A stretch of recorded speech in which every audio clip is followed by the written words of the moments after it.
Selamat siang teman-teman semuanya dari guru-guru SMA Canisius. Pada kesempatan siang hari ini saya akan menyampaikan beberapa hal yang menjadi tugas saya, yaitu aksi nyata 1.4 budaya positif. Dan mungkin ini nanti bisa bermanfaat buat Bapak dan Ibu sekalian. Mudah-mudahan yang saya sampaikan jelas dan bisa diterima dengan baik. Hari ini saya akan mengimplementasikan atau mendiseminasikan tentang budaya positif. Saya Hendriko Suparjono, CGP Angkatan 5 DKI Jakarta. Nah, budaya positif itu apa sih sebetulnya? Kalau saya boleh tanya ke Bapak dan Ibu, anak-anak dari luar masuk ke CC itu alasannya apa sih sebetulnya? Ada, kalau saya lihat orang tuanya sudah di sana, sudah lulusan SMA Canisius, maka anak-anaknya sekolah di SMA Canisius. Ada juga yang orang tua itu mempunyai teman tersebut lulusan Canisius, maka dia, oh anak saya nanti kalau saya lulus akan saya sekolahkan di Canisius. Sebetulnya apa sih keunggulan di SMA Canisius ini? Mungkin mereka, oh dia sudah punya budaya positif, sudah punya budaya baik. Jadi kebiasaan sama budaya itu kan berbeda. Mungkin saat sekolah mereka merasakan ini aturan, ini itu sangat-sangat terbebani. Tetapi setelah mereka pergi, setelah mereka lulus, mereka akan merasakan, oh ternyata selama ini saya belajar apa. Nah itu yang dia terapkan, akhirnya menjadi budaya baik mereka, sehingga ini akan mempengaruhi orang pengen masuk ke SMA Canisius. Oke, nah seperti ini. Yang pertama kita akan bicara tentang disiplin positif dan nilai kebajikan universal. Nah, hukuman apakah bisa mendisiplinkan murid? Kalau kita lihat dari sini, ada anak-anak sedang push up, sedang mendapatkan hukuman. Menurut Bapak Ibu, hukuman ini apakah bisa mendisiplinkan murid? Coba ada yang bisa menjawab? Membantu saya menjawab? Bisa nggak ya kira-kira?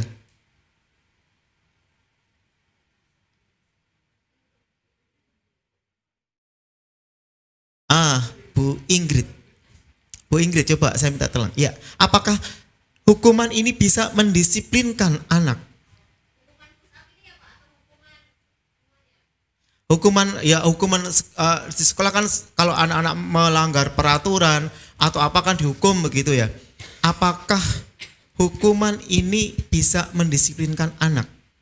Kalau menurut saya sih bisa, asalkan hukumannya itu yang membangun dan nanti setelah dihukum anak-anak diberi kesempatan untuk merefleksikan kembali apa sih kenapa dia dihukum dan harus bagaimana setelah ini. Lalu begitu Pak. Oke, terima kasih jawabannya. Bisa, tetapi harus merefleksikan mengapa dia dihukum. Lantas apa dengan penghargaan? Apakah penghargaan ini juga bisa memberikan motivasi misalkan? Penghargaan ini juga bisa membuat anak lebih disiplin. Misalkan kalau kamu nggak datang terus setiap dari 1 tahun ini tidak pernah terlambat maka mendapatkan penghargaan ini. Apakah itu juga bisa usaha mendisiplinkan? Bu Alfonsa. Menurut saya bisa Pak, reward positif bisa mendatangkan kebiasaan positif juga. Iya, baik. Terima kasih atas jawabannya. Jadi sebetulnya reward positif atau hukuman ini akan memberikan dampak, tetapi itu sebetulnya hanya jangka pendek. Ya, jangka pendek. Jadi tidak jangka panjang yang nanti akhirnya akan dipakai terus setelah dia lulus atau dia bekerja atau apa akan dipakai. Ingatnya hanya di institusi itu. Oh, saya pernah dihukum ini karena saya ini. Nah, yang paling tepat itu yang seperti apa? Coba kita lihat di sini. Nah, kalau ada seseorang memegang benda berharga, kemudian kita merayu dia supaya membuka barang berharganya itu. Kira-kira dia mau apa tidak ya? Kalau sangat berharga. Kira-kira mau apa tidak? Siapa yang bisa mengontrol atau mengendalikan dia? Betul sekali. Bahwa kontrol itu hanya dirinya sendiri. Kalau dia nggak mengizinkan ya nggak akan terbuka itunya. Meskipun dengan rayuan-rayuan itu adalah kita kadang-kadang dengan murid juga berbuat seperti itu. Kita dengan murid seolah-olah murid bisa kita kontrol. Pokoknya kamu harus mau. Mungkin saat itu murid mau membuka, menerima apa yang kita kontrol itu saat mereka ada di sini. Jadi bukan dari dirinya sendiri. Murid mengizinkan kita mengontrol dia. Tapi sebetulnya kontrol itu ada pada dirinya masing-masing. Dirinya pribadi dari siswa tersebut. Ya, oke, kita lanjut. Nah, ada teori choice theory ya dari Dr. William Glasser. Ada miskonsepsi tentang kontrol. Kontrol guru itu bisa mengontrol murid. Itu sebetulnya belum tentu. Ya, kita tidak bisa mengontrol murid. Murid yang mengizinkan kita mengontrol mereka. Tapi sebetulnya kontrol ada di murid. Kemudian semua penguatan positif, efektif dan bermanfaat. Yang ketiga, kritik dan hukuman membuat orang merasa bersalah dan dapat menguatkan karakter. Belum tentu. Kemudian orang dewasa memiliki hak untuk memaksa. Itu juga salah satu ilusi kontrol, istilahnya miskonsepsi dari kontrol itu sendiri. Kita lanjutkan. Nah, kita akan mengalami perubahan dari paradigma stimulus respon yang ilusi kontrol tadi dengan stimulus kontrol. Yang pertama, kita mencoba mengubah orang agar berpandangan sama dengan kita.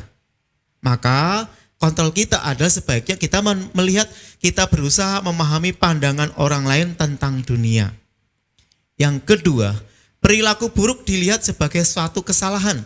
Kadang-kadang kita melihat seperti itu kan, perilaku buruk sebagai suatu kesalahan. Nah, kita berpikirnya semua perilaku memiliki tujuan.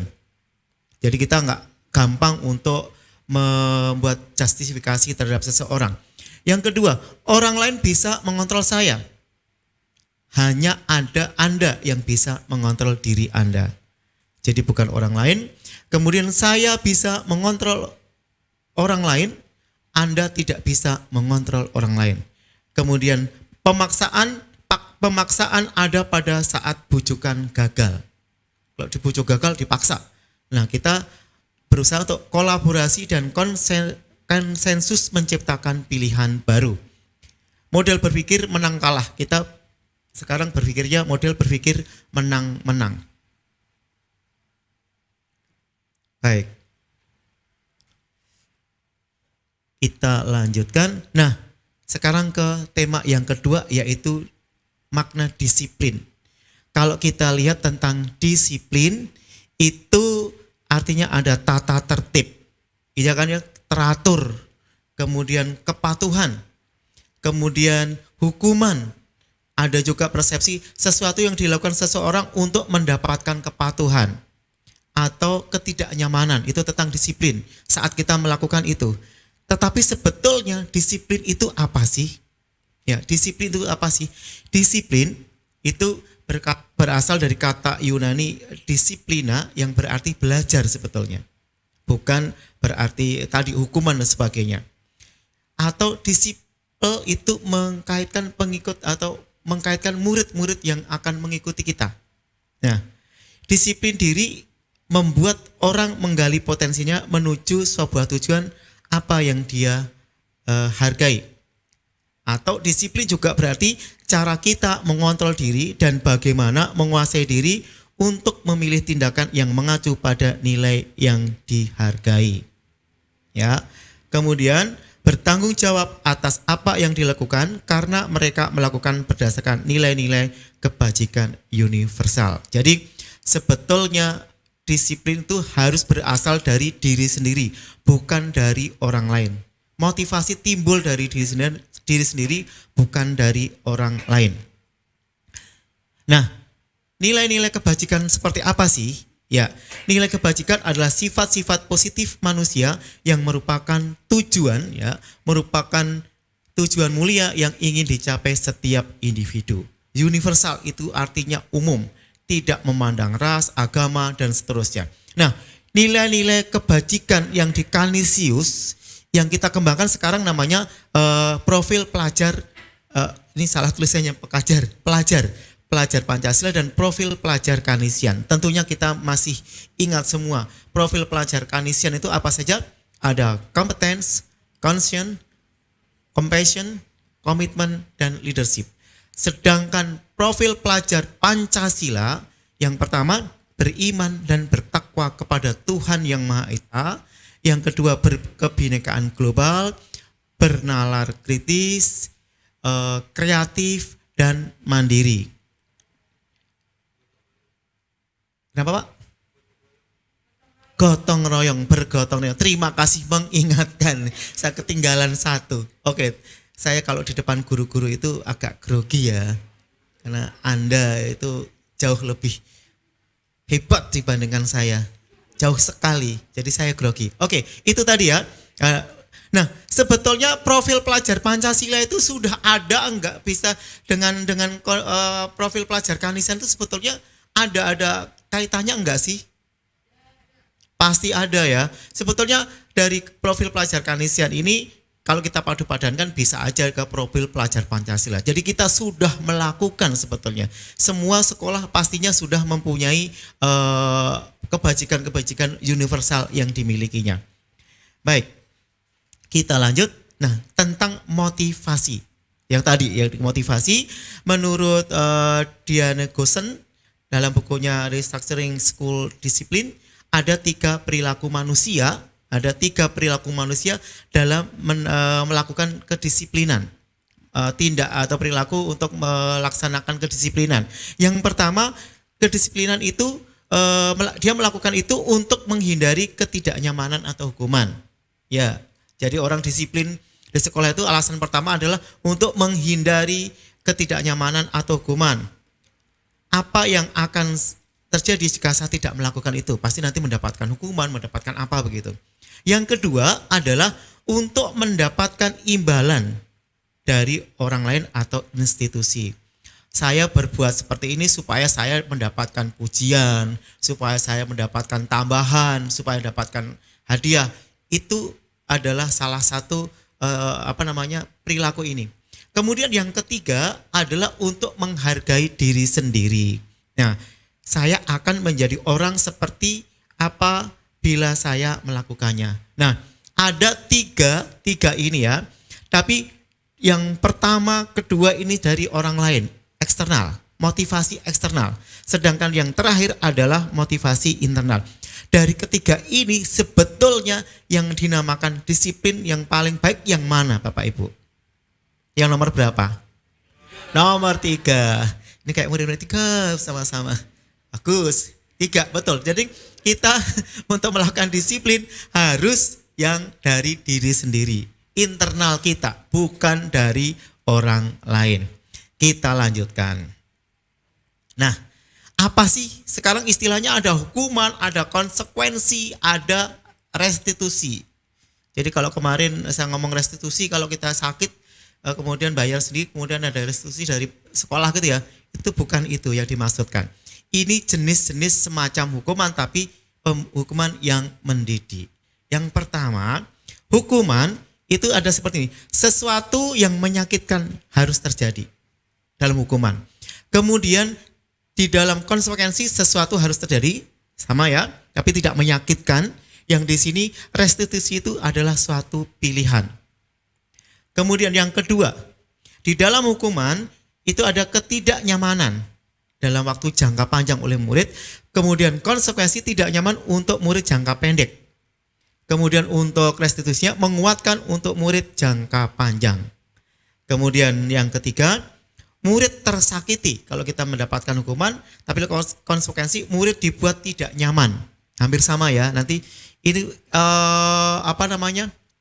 yang konsekuensi tengah-tengah sebetulnya dia netral.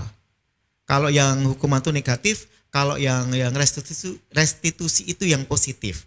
Ya. Di dalam restitusi murid mendapatkan penguatan.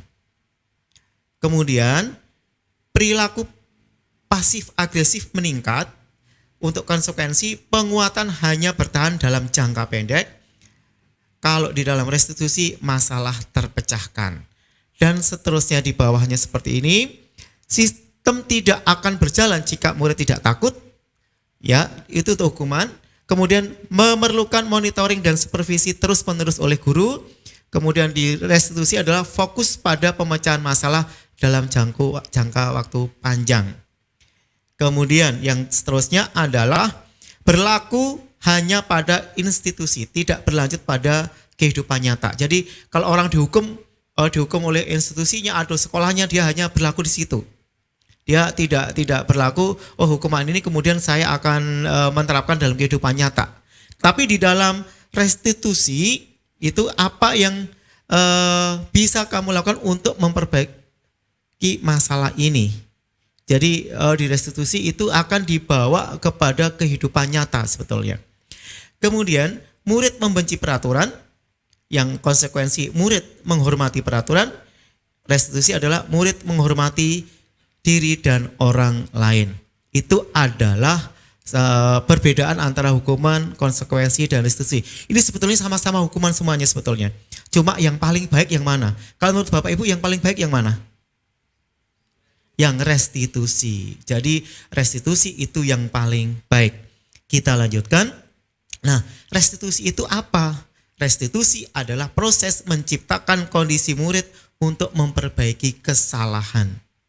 Restitusi mengembalikan karakter yang lebih, dikembalikan lagi. Misalnya setelah mendapatkan restitusi, maka murid akan mendapatkan penguatan yang lebih kuat. Karakter yang lebih kuat maksudnya. Atau restitusi itu merupakan proses kolaboratif yang mengajarkan murid untuk mencari solusi untuk masalah mereka dan membantu murid berpikir tentang orang seperti apa yang mereka inginkan. Yang ingin menjadi tujuan mulia seperti apa dan bagaimana mereka harus memperlakukan orang lain. Itu restitusi. Jadi kalau kita mempunyai murid yang mempunyai masalah dengan kita tidak serta-merta harus menghukum dia bahwa dia salah. Tapi kita cari tahu permasalahannya apa, akar masalahnya apa, penyelesaiannya seperti apa. Nanti saya akan menggambarkan segitiga restitusi. Langkah-langkah menyelesaikan kalau kita mendapatkan murid yang melakukan kesalahan, apa yang harus kita lakukan. Nah, ciri-ciri restitusi yang pertama adalah memperbaiki kesalahan. Yang kedua, memperbaiki hubungan. Yang ketiga, tawaran bukan suatu paksaan untuk menyelesaikan itu. Yang ketiga, menuntun untuk melihat ke dalam diri. Kemudian mencari kebutuhan dasar yang mendasari tindakan. Ini adalah cara yang paling baik dalam menyelesaikan satu permasalahan. Fokus pada karakter bukan tindakan. Kemudian fokus pada solusi, mengembalikan murid yang bersalah kepada kelompoknya. Artinya mengembalikan kepada karakter yang sebelumnya, yang seharusnya dia miliki. Nah, ini namanya segitiga restitusi. Nah, ada segitiga restitusi di sini adalah langkah pertama kalau kita ingin menyelesaikan kalau ada murid yang bermasalah dengan kita. Yang pertama adalah menstabilkan identitas.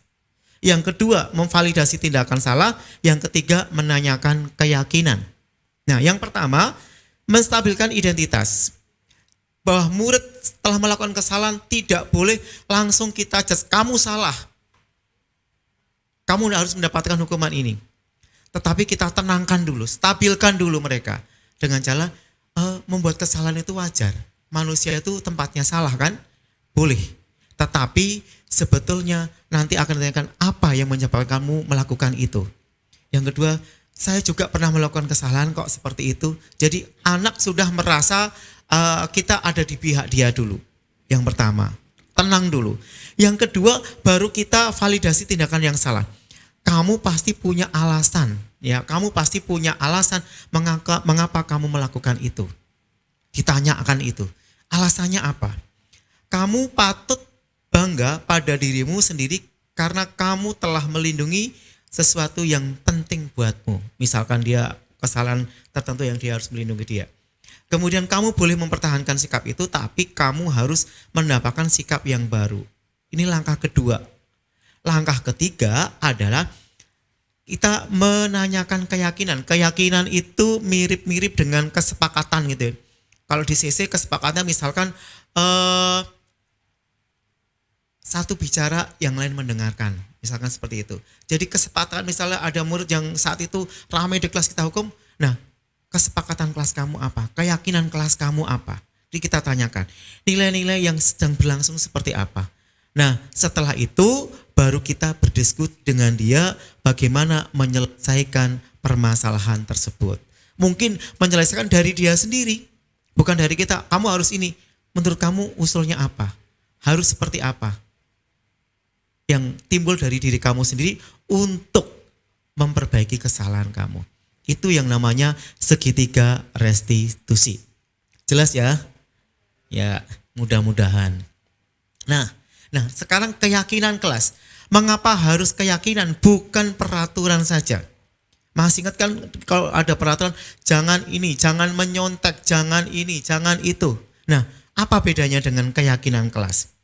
Keyakinan itu adalah nilai-nilai yang lebih menggerakkan seseorang dibandingkan mengikuti serangkaian peraturan-peraturan itu. Ada contoh seperti ini. Nah, keyakinan itu akan menjadi budaya positif memang mula-mula kan dari peraturan. Dari peraturan maka akan menjadi keyakinan, setelah menjadi keyakinan akan menjadi lingkungan yang positif, akan menghasilkan budaya yang positif. Jadi yang taraf yang paling rendah adalah peraturan, baru keyakinan, kemudian akan mempengaruhi lingkungan, kemudian akan menjadi budaya yang positif. Nah, sekarang ada mana keyakinan, mana yang peraturan. Coba kesepakatan kelas seperti ini. Yang pertama, dilarang menyontek, wajib menggunakan masker dan cuci tangan sebelum masuk kelas. Satu bicara, yang lain mendengarkan. Nah, yang kedua, ada kesepakatan kelas di dalam kelas. Jujur adalah tindakan yang sangat mulia. Mari kita menjaga kesehatan, saling menghormati dan menghargai. Kira-kira yang keyakinan yang mana Bapak Ibu? Kiri apa kanan? Kanan, Mbak. Kanan. Yang kanan. Nah, jadi keyakinan itu membuat positif yang negatif. Membuat positif dari sesuatu yang negatif. Kata-kata negatif dibuat positif. Jadi kalau sebetulnya di sekolah kita sudah ada di kelas 12 tentu ada 2 foto besar lebih mujur dengan usaha jujur. Itu artinya sebetulnya peraturannya jangan menyontek. Tapi dibuat oleh Pater Sigit waktu itu lebih jujur dengan usaha mujur. Kemudian kalau anak-anak ramai di kelas, ada tulisan lagi. Apa yang satu lagi tulisannya di kelas?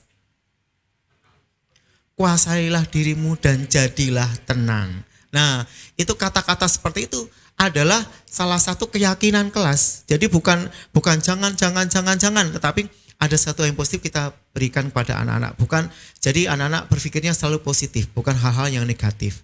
Nah, di ruang guru ada beberapa banyak tempelan-tempelan tulisan-tulisan kan ya. Itu juga termasuk keyakinan-keyakinan kelas. Jadi itu lebih baik kita membuat keyakinan kelas daripada peraturan-peraturan.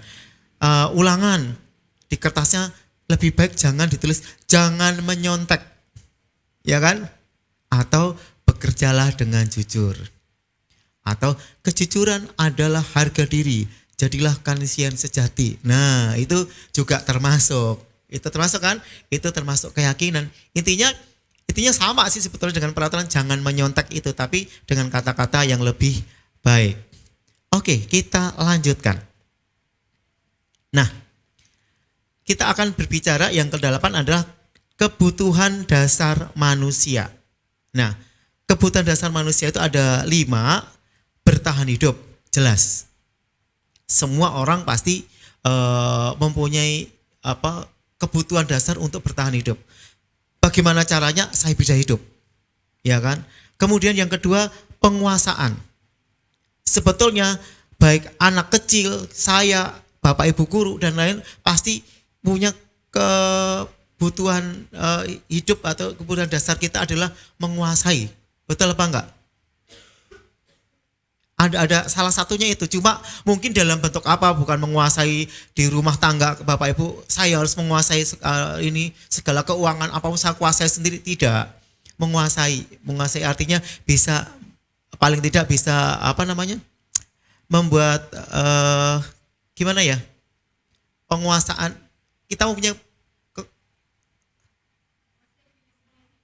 menguasai diri sendiri paling tidak, betul. Ada lagi pokoknya kita ingin menguasai. Yang kemudian kesenangan, siapa yang nggak butuh senang? Saya butuh senang loh. Saya capek-capek begini juga butuh senang. Ini untuk memenuhi kesenangan saya sebetulnya. Bukan ini. Saya pasti butuh kesenangan. Kasih sayang dan rasa diterima. Ya, siapa yang menyangkal ini?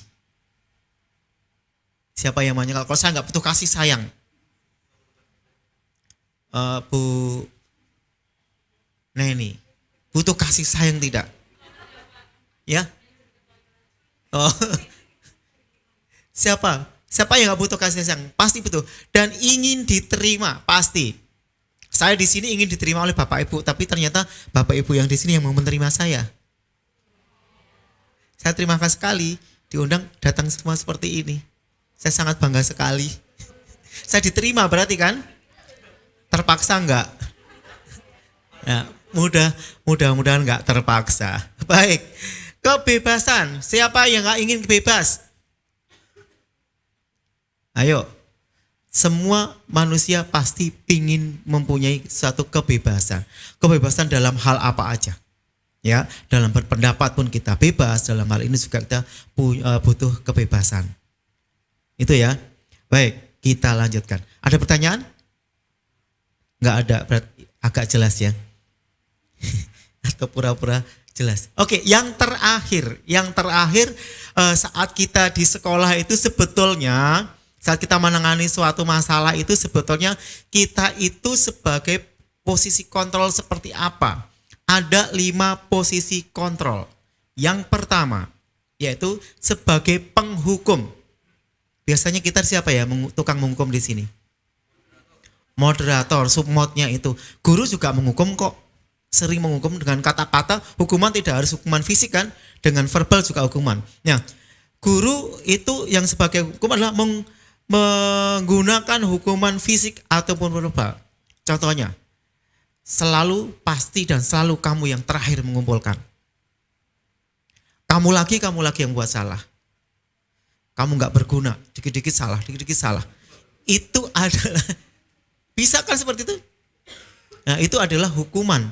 Guru, saya bertindak sebagai penghukum dengan kata-kata seperti itu. Nah, hasilnya dia mengatakan bahwa hanya ada satu cara ini agar pembelajaran bisa berhasil, yaitu dengan cara saya sebagai penghukum. Kita banyak selama ini merasa hukum kan untuk disiplin anak, tapi kita lupa bahwa mereka itu akan sakit di sini. Ya, akan sakit dan akan terbawa. Meskipun hukuman itu mungkin hanya jangka pendek selama dia sekolah saja. Setelah dia lulus tidak. Kemudian yang kedua, ada guru sebagai pembuat merasa bersalah. Ya, di sana menggunakan keheningan yang membuat orang lain merasa tidak nyaman dan merasa bersalah kemudian rendah diri. Nah, ini ada 2 macam, ada yang positif, ada yang negatif. Ya, contohnya, berapa kali Bapak harus memberitahu kamu ya tentang ini? Ya, kamu tahu kan masalahnya seperti apa? Pelan-pelan bahwa kamu kan sudah melakukan berulang-ulang. Apa yang terjadi jika kamu melakukan ini terus? Jadi anak dengan cara-cara pelan kita, anak akan merasa tidak nyaman, kemudian merasa bersalah, ya, merasa bersalah, kemudian dia akan menjadi rendah diri. Oh, kalau begini saya salah, seperti ini saya salah. Nah, murid akan memiliki penilaian diri yang buruk tentang diri mereka. Ini efeknya ya, murid akan merasa buruk tentang dirinya. Posisi kontrol yang ketiga adalah sebagai teman. Ya, posisi ini tidak akan menyakitkan siswa, namun akan tetap berupaya mengontrol murid untuk secara persuasi. Nah, misalkan, ayo, ingat tidak yang sudah Bapak bantu selama ini sebagai teman kan? Ayo tolong dong lakukan ini demi Bapak, demi Ibu, demi siapa? Kan kamu teman saya. Nah, itu adalah yang positif, tetapi ada yang negatif.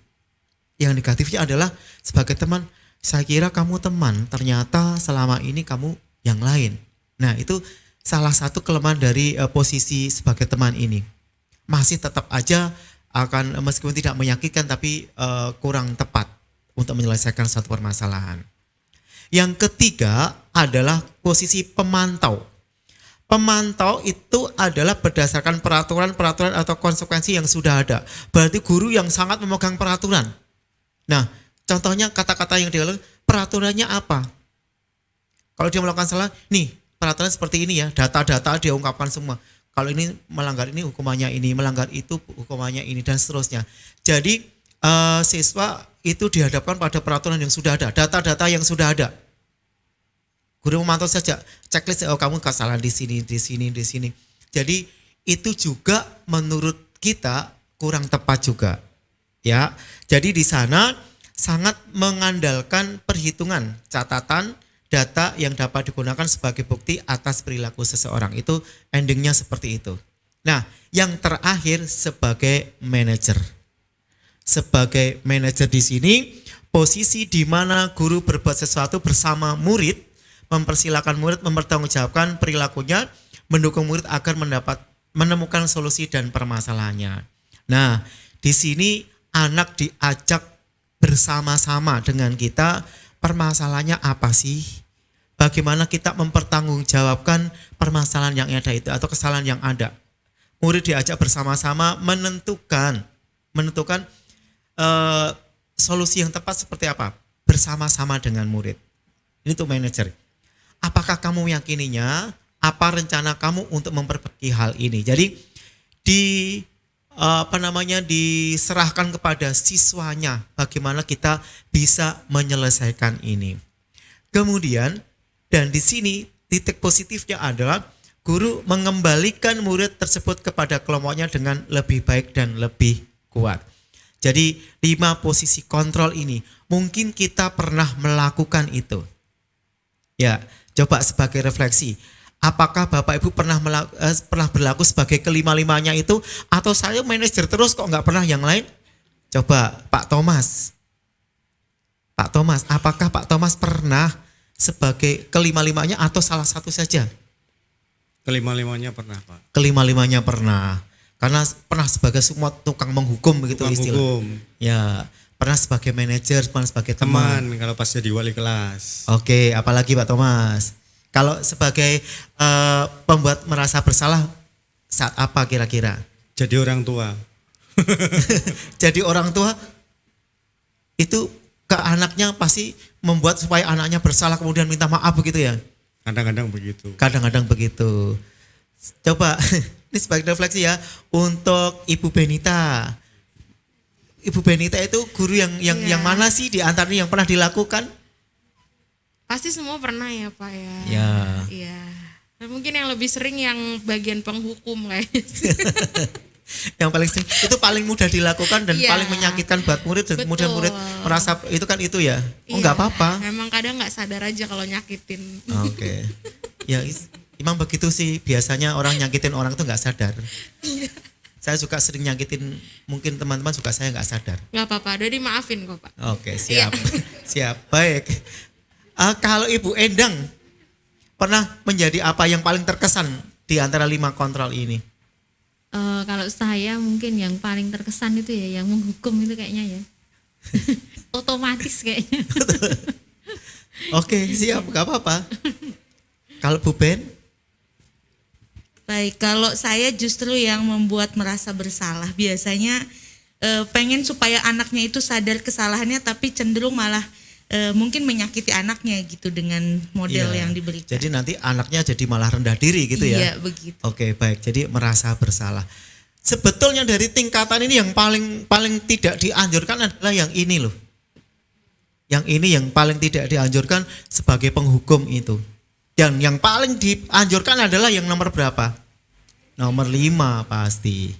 Itu. Jadi dari disiplin, kemudian nilai-nilai kebajikan universal dan 5 posisi kontrol guru ini kalau kita terapkan dengan baik di sekolah kita, tentunya nanti akan menghasilkan budaya positif di sekolah kita yang nantinya akan dibawa oleh anak-anak kita nanti setelah lulus. Tidak akan terasa 5 tahun ke depan, tapi bisa 10-20 tahun ke depan mereka baru akan merasakan. Salah satu budaya positif yang sangat melekat di Kanisius itu apa sih yang pernah anak-anak katakan pada kita? Pernah yang udah lulus gitu. Kira-kira apa budaya positif yang pernah dilakukan di CC? Refleksi, betul. Refleksi itu saat di sini dipaksa-paksa untuk melakukan refleksi suatu saat ini, tetapi setelah 10-20 tahun ke depan mereka rindu akan itu. Oh ternyata itu fungsinya baik. Mungkin ada guru yang dulu lulusan sini, Pak Hansel. Itu kan rindu akan refleksi itu ke Pak Hansel. Betul, Pak. Oh, kenapa kamu jadi guru di sini? Saya juga bingung. Lulusan CC mau jadi guru di CC. Karena budaya positif tadi ya. Betul, Pak. Oke, baik. Saya rasa sampai di sini teman-teman semuanya.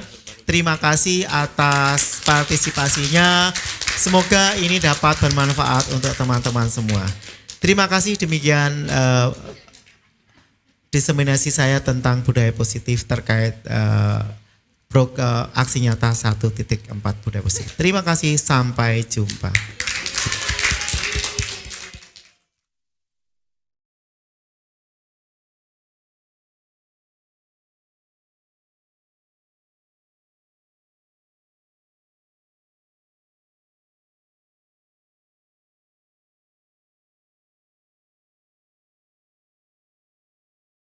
Siap ya, nanti pas saya main HP itu artinya kan kalian diem malah jangan ribut. Ya, harus masih. Tapi main HP nanti ini penting soalnya untuk ulangan. Bukan untuk syuting doang, untuk ulangan. Oke. Baik, teman-teman semuanya.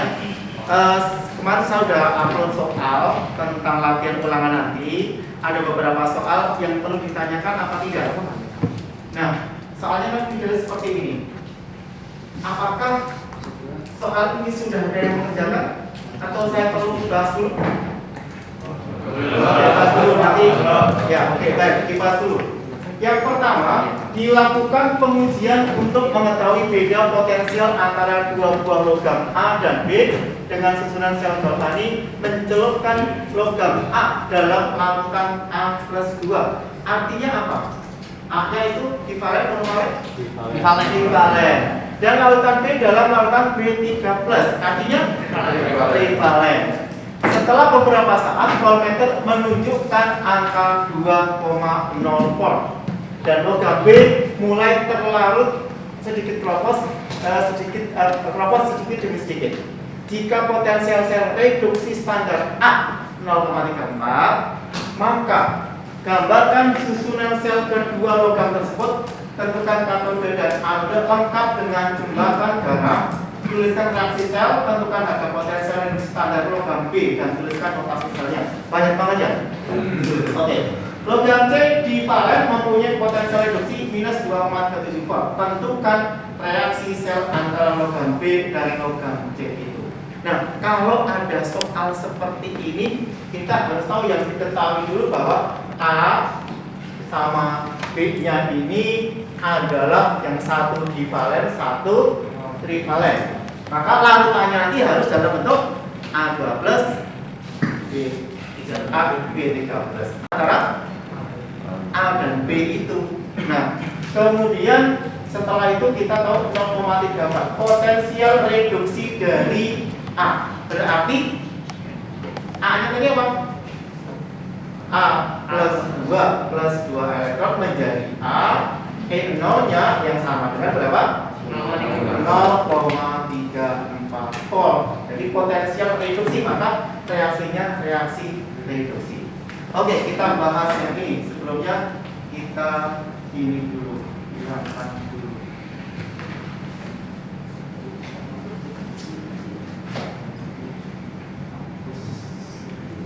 Oke, saya potong dulu ya.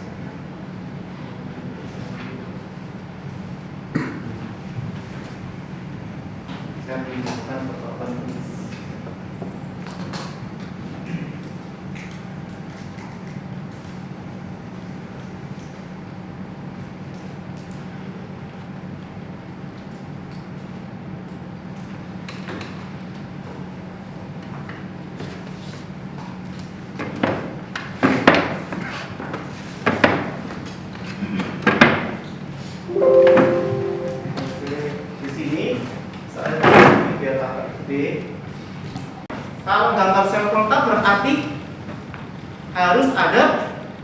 berapa wadahnya? Dua. Ada dua, kita gambar.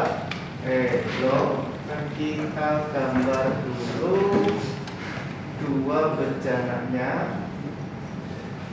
Satu, dua. Yang kedua apa? Harus ada jembatan garam. Betul, harus ada jembatan garam. Ini saya gambarkan seperti ini. Setelah jembatan garam apa? Apa dulu? Sebelumnya ada anoda katodenya dulu kan? Anoda katodenya. Jadi kita anoda katodenya, kemudian kita gambarkan seperti ini. Ada apa di sini? Voltmeter. Nah, kalau kita akan menetapkan anoda di sini, katode di sini, ya, maka lampu yang akan menjadi katode siapa? Ini lanjutannya ya. B. B itu saya taruh di sini, berarti logam B. Maka di sini B plus 3. Betul kan? Kemudian di sini A. Maka di sini A plus 2. Karena apa? B-nya kropos, ya kan? Sedangkan A-nya nanti akan terjadi pengendapan A di sini. Betul atau tidak? Dan karena A-nya akan mengalami reduksi. Oke. Nah, elektron mengalir dari mana ke mana? Anoda ke katode itu elektronnya. Kemudian jembatan garam fungsinya di sana ada kation dan anion. Di sini akan kelebihan siapa? P plus, maka harus dinetralkan dengan A minus yang mengalir ke sini. Anodanya, ya, anionnya dari jembatan garam. Di sini kekurangan siapa? Kekurangan A plus, maka ditambah kationnya akan mengalir ke sini. Nah, ini beda potensialnya adalah 2,00 yang tadi. Jelas ya? 2,00 yang tadi. Nah, setelah ini pertanyaannya sudah tetap tentukan harga potensial reduksi standar dari B. Nah, reaksinya apa sih berarti reaksinya? Yang oksidasi plus 3A plus 2 menghasilkan 2B plus 3 plus 2A gitu ya? 3A bukan 2, 3A E0-nya sama dengan 2,00. Dari sini kita ketemu B-nya apa tidak? Maka B-nya berapa? B menjadi B plus 2, E0-nya sama dengan berapa? 1,1. Potensial reduksinya berapa jadinya? Minus 1,66 volt. Nah, paham? Ada yang kurang ngerti? Ya. Nah, hasilnya akhirnya ya minus 1,66 ini. Karena pertanyaannya apa? Potensial reduksinya. Notasi selnya bagaimana? Apa? Adita. Adita datang kan ya?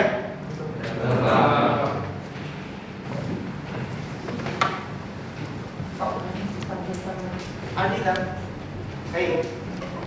Adita malah main HP. Adita, sini HP-nya. Buat apa Pak? Kenapa? Lah, saya panggil, kamu nggak dengar. Saya menanyakan apa tadi, teman-temannya tahu kan? Notasi selnya apa? Kamu nggak memperhatikan. Main HP sini HP-nya. Kok malah main HP sini? Jadi ini ya, kalau saya menerangkan supaya persiapan ulangan nanti bisa, ya diperhatikan jangan main HP seperti ini. Ternyata kok kamu juga main HP? Ya, main bola. Ini juga main HP. Ternyata selama saya ngajar tadi banyak yang main HP. Oke. Saya cut dulu ngajarnya saya. Ya, saya pengen tahu sebetulnya apa sih yang membuat kalian main HP. Saya selesaikan di sini semuanya. Jadi nggak akan menunggu nanti-nanti. Supaya pelajaran yang akan datang kalian lebih paham apa yang harus saya lakukan, apa yang kamu lakukan, itu jelas. Oke, siapa yang main HP tadi? Tunjuk jari. Selain Adita, Ya kan, banyak sekali yang main HP. Baik, saya akan selesaikan. Teman-teman, main HP itu boleh nggak sih sebetulnya? Kita bawa HP untuk main, boleh apa tidak sebetulnya? Boleh. Saya lihat-lihat apa, tidak ada game atau main yang lain, boleh apa tidak? Boleh. Saya juga sering main HP. Ya. Tempatnya di mana? Harus sesuai dengan kapan saya bisa main HP, kapan saya akan memperhatikan orang lain.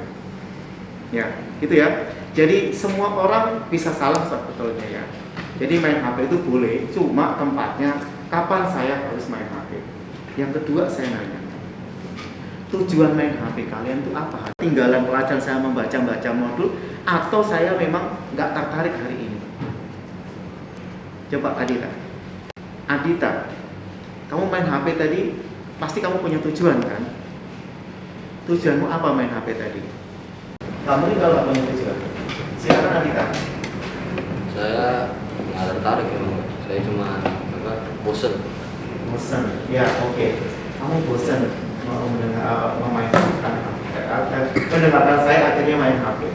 Baik, lebih jujur dengan usaha jujur, ya kan? Di Pak Agus juga ada. Itu sebetulnya kita mau ngomong apa sih? Tentang kejujuran. Kamu harus memakai masker, itu akan ngomong tentang apa? Tentang kesehatan, betul kan? Kemudian mengendalikan diri supaya pas pelajaran saya tergoda main HP, ya saya bisa mengendalikan diri, betul? Jadi satu lagi keyakinan kelas kita apa? Satu, berbicara. Tadi saya berbicara menerangkan ini, kalian main HP. Berarti kalian sudah melanggar apa yang namanya komitmen kelas kita, komitmen keyakinan kelas kita. Jadi saya sekarang minta tolong memperhatikan, jika nanti ada yang ketahuan main HP, maka HP akan saya sita dan akan saya kembalikan pas graduasi. Setuju?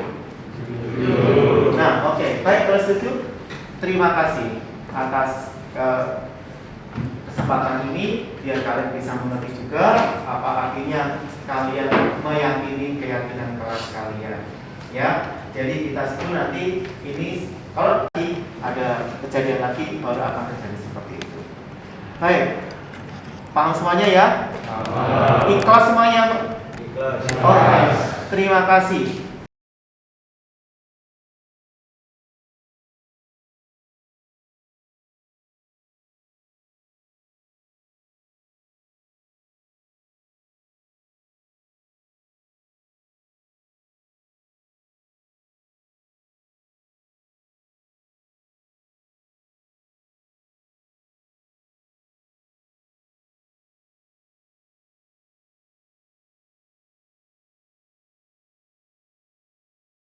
Selamat sore, perkenalkan nama saya Alfonsa. Saya adalah guru SMA Canisius, mengajar bimbingan konseling untuk kelas 12. Tempo hari saya mengikuti kelas diseminasi tentang budaya positif bersama Bapak Henrikus Suparjono, calon guru penggerak angkatan 5. Saya merasa sangat terkesan oleh presentasi dari Bapak Henrikus. Saya sangat terkesan oleh materi yang disajikan, yaitu tentang budaya positif, terutama bahasan tentang choice theory atau ilusi kontrol. Bagi saya, informasi tersebut adalah informasi yang baru dan sangat menginspirasi. Selama ini, saya mengira bahwa saya sebagai guru dapat mengontrol para siswa. Namun setelah saya mendengar pemaparan dari Pak Henrikus, pada kenyataannya justru siswa yang mengizinkan saya untuk mengontrol mereka. Harapan saya bahwa kelas-kelas semacam ini dapat dilanjutkan dan diberikan lagi dengan berbagai topik dan ilmu yang relevan dan menginspirasi. Terima kasih. Nama saya Thomas Triwibowo, guru SMA Kolese Canisius. Pada kesempatan yang lalu saya memperoleh inseminasi tentang budaya positif dari teman saya, Bapak Hendrikus Suparjono, sebagai guru penggerak di Sekolah SMA Kolese Kanisius. Saya melihat bahwa apa yang disampaikan Pak Hendrikus sangat bermanfaat sekali buat kami, para guru, dan juga memberikan insight baru bahwa sebetulnya mungkin budaya-budaya yang ada di sekolah kami masih perlu dilihat kembali apakah memang dapat mendukung proses belajar anak baik itu di dalam kelas maupun di luar kelas. Bagaimana cara kami melihat aturan-aturan sekolah, terus bagaimana cara kami juga memberikan entah itu hukuman, konsekuensi ataupun yang lainnya sebagai sarana mendidik anak-anak, sehingga paling tidak apa yang disampaikan oleh Pak Hendrikus ini memberikan kami insight baru. Sebetulnya mana sih yang paling sesuai dengan kondisi anak ataupun bagaimana yang paling sesuai untuk mendidik anak, sehingga memang apa yang kita lakukan berdampak kepada anak tidak hanya saat ini tapi juga untuk di masa yang akan datang. Saya kira hal-hal seperti ini patut untuk terus dilaksanakan kembali. Pengetahuan baru yang diperoleh juga sangat bermanfaat bagi kami, khususnya guru-guru yang memang belum berkesempatan untuk menjadi guru penggerak. Paling tidak sharing dari Pak Hendrikus sangat bermanfaat bagi kami. Itu saja dari saya, terima kasih. Selamat sore semuanya, saya Ignacia Benita, saya mengajar bahasa Inggris di kelas 12 di SMA Kanisius. Saya baru saja mengikuti kelas diseminasi yang dipersembahkan oleh Pak Hendrikus. Saya terkesan sekali dengan kelas diseminasi tersebut tentang budaya positif karena sangat memberikan banyak hal-hal baru yang selama ini belum saya ketahui, terutama mengenai segitiga restitusi. Terima kasih Pak Hendrikus, saya akan menerapkannya di kelas. Perkenalkan, nama saya Nur Rahim. Saya merupakan salah satu pengajar guru geografi di SMA Kanisius Jakarta. Pada kesempatan kali ini, saya ingin mengucapkan terima kasih kepada Pak Hendrikus Suparjono dalam rangkaian dinamikanya mengikuti kegiatan calon guru penggerak. Dalam beberapa hari yang lalu, saya dan juga beberapa guru Kanisius sudah diberikan diseminasi oleh Pak Hendrikus terkait tema 5 posisi kontrol guru. Dari rangkaian-rangkaian yang sudah disampaikan Pak Hendrikus, menurut saya materi ini yang benar-benar menjadi penguat saya ketika saya nanti akan mendampingi para siswa yang ada di kelas. Kelima hal yang menjadi penguat saya mulai dari penghukum sampai dengan manajer ini merupakan masukan yang benar-benar berguna bagi saya ke depannya dalam mendampingi para siswa yang dipercayakan kepada kami. Terima kasih, semoga sukses untuk Pak Hendrikus. Ya, saya Teresia Indangrianingsih, guru kimia di SMA Kolese Kanisius. Kemarin saya mengikuti diseminasi mengenai budaya baik yang telah dipaparkan oleh Bapak Hendrikus. Saya merasa mendapatkan sesuatu yang baru ya pastinya terkait dengan bagaimana menciptakan kondisi sehingga dalam pembelajaran itu memperlakukan siswa itu menjadi lebih baik gitu ya. Nah, kemarin itu yang menarik bagi saya adalah bagian yang terakhir yang disampaikan Pak Hendrikus, yaitu mengenai bagaimana 5 kontrol kita sebagai seorang guru. Dari sana kan yang otomatis ya sebagai seorang guru itu yang biasanya ya kalau ada yang salah ya langsung ditegur seperti itu ya. Tapi kan di sana kan disampaikan ada 5 itu yang menurut saya itu bagus dan mengingatkan juga supaya bagaimana kita memberikan teguran kepada anak-anak itu memang harus lebih diperhatikan supaya tidak menimbulkan rasa sakit hati dalam diri siswa, tetapi bagaimana bisa menumbuhkan rasa tanggung jawab dan juga mengubah perilaku itu dengan menjadi lebih baik. Itu yang saya dapatkan. Terima kasih. Saya Francisca Neni dari SMA Kolese Kanisius. Beberapa waktu yang lalu saya mendapatkan kesempatan untuk mengikuti diseminasi yang yang diberikan oleh Pak Henrikus, salah satu guru penggerak dari SMA Kolese Canisius dari DKI Jakarta. Dari situ saya mendapatkan banyak sekali insight dan hal-hal baru yang sangat bisa saya terapkan dalam kehidupan sehari-hari saya selama saya menjadi guru di SMA ini.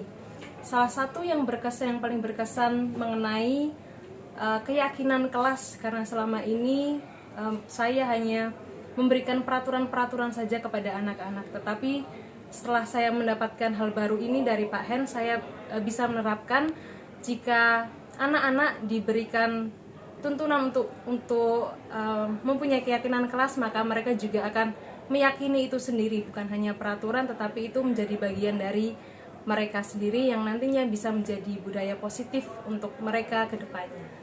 Begitu. Terima kasih. Nama saya Ibu Maria Ingrid, saya guru biologi SMA Canisius. Saya mengajar di kelas 12. Pada hari Minggu kemarin, saya mengikuti diseminasi Pak Henrikus mengenai budaya baik di sekolah. Saya sangat senang mengikuti kegiatan tersebut karena saya bisa belajar hal-hal baru yang ternyata hal-hal tersebut sederhana, sering kita lakukan di sekolah, tetapi ternyata itu ada cara lain untuk melakukannya. Yang paling saya ingat adalah mengenai penggunaan bahasa waktu itu. Tanpa saya sadari, saya sering menggunakan kata-kata yang sebenarnya maksud saya adalah untuk mendisiplinkan anak supaya mereka juga semakin baik dalam berperilaku. Tetapi kata-kata yang saya gunakan, kalau istilahnya Pak Henrikus itu terkesan mengancam begitu ya, bukan memotivasi supaya mereka lebih baik begitu. Misalnya saya kamu kok nggak ngerjain ini, nanti kalau kamu nggak ngerjain ini kamu bisa terancam tidak naik loh. Pada faktanya emang seperti itu sih, nilai kurang bisa tidak naik, tetapi ternyata ada cara-cara lain, budaya-budaya baik yang lain yang bisa digunakan untuk menyemangati anak dengan bahasa yang lain. Misalnya, kamu kok belum selesai tugasnya, kira-kira apa sih yang belum selesai atau apa yang bisa ibu bantu terkait hal tersebut begitu. Jadi dari situ saya sadar, oh ternyata ya memang mungkin budaya ya, banyak sekali budaya-budaya yang sering kita lakukan di sekolah, kita rasa itu baik, ya memang kata tujuannya baik, tetapi ada cara yang lebih baik untuk menyampaikannya kepada para siswa. Itu terkait budaya baik dari segi bahasa juga. Lalu ada juga tentang reward and punishment gitu ya, misalnya selain kata-kata yang motivasi, kita juga bisa memberikan apresiasi gitu. Kalau misalnya ada anak-anak yang bisa melakukan hal baik, kita bisa berikan apresiasi, misal wah kamu sudah berusaha dengan baik, ternyata kamu bisa dan segala macam. Kadang-kadang kita sebagai guru ya sudah, oke, sudah gitu. Tapi sebenarnya kita bisa juga memberikan apresiasi dan itu sangat bermakna bagi anak-anak kita. Gitu. Baik. Perkenalkan, nama saya Alfian Darius dan tadi saya diajar oleh Pak Hen. Lalu kebetulan tadi ada masalah mengenai siswa yang bermain HP. Namun menurut saya cara Pak Hen untuk menjelaskan di mana kesalahan siswa tersebut sudah sangat baik dan tidak menyakitkan hati. Karena dibawa dengan santai dan juga Pak Hen terbuka terhadap opini semua murid di kelas. Serta nilai-nilai yang diberikan juga sangatlah berkaitan dengan apa yang ada dan juga sesuai dengan yang sudah disepakati oleh kelas kami. Saya Adita Sisayanaren, saya yang tadi membuat masalah bermain HP di kelas Bapak Henrikus. Hukumannya yang saya dapatkan adalah HP saya disita sampai graduation. Meskipun hal ini merupakan kesetujuan satu kelas, dan hal ini saya ikhlas juga, soalnya saya juga merupakan seseorang yang membuat masalahnya, saya tidak ahli masalahnya lah. Dan hal ini menunjukkan keterbukaan yang dimiliki oleh Pak Henrikus mengenai hukuman yang didapatkan melalui voting dari anak-anak. Dan meskipun ini menyakiti hati saya karena HP saya harus disita, namun hal ini juga membuat saya sadar akan kesalahan saya. Sekian.